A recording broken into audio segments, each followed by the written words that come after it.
ស្រីស្អាតក្នុង Facebook ធ្លាប់តែឃើញមុខនៅក្នុងកញ្ចក់ទូរស័ព្ទថ្ងៃនេះជួបផ្ទាល់ខ្ញុំចង់ស្លប់អើយនាង cute ឡើងគប់ cute រកលេខដាក់គ្មានតា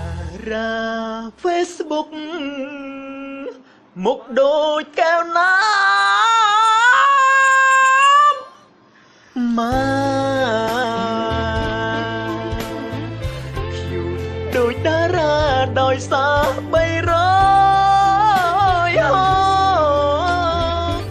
សំបានតែនៅក្នុង Facebook អើយព្រោះ360ចេញក្រៅមិនបា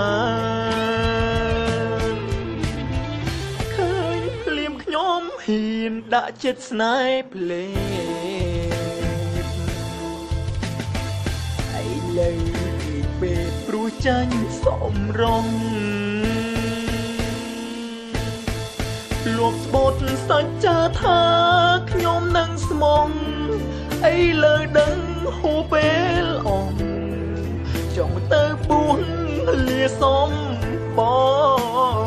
តខ្លាចហើយរៀងហើយស្នេហាក្នុង Facebook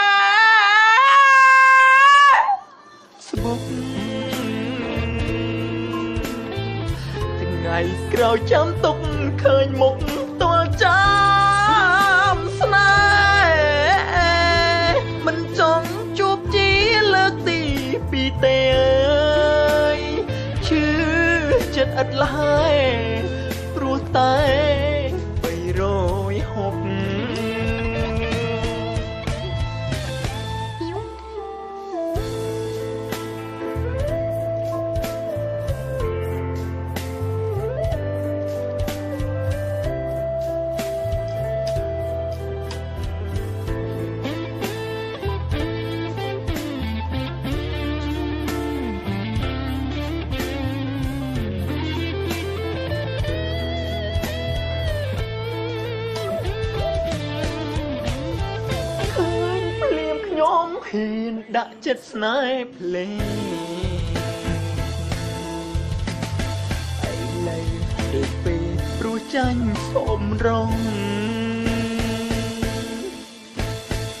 លោកស្បូតសច្ចាថាខ្ញុំនឹងស្មងឥឡូវដឹងខ្លួនហួអងចង់ទៅបួនលាសំបតខ្លាចហើយរៀងហើយ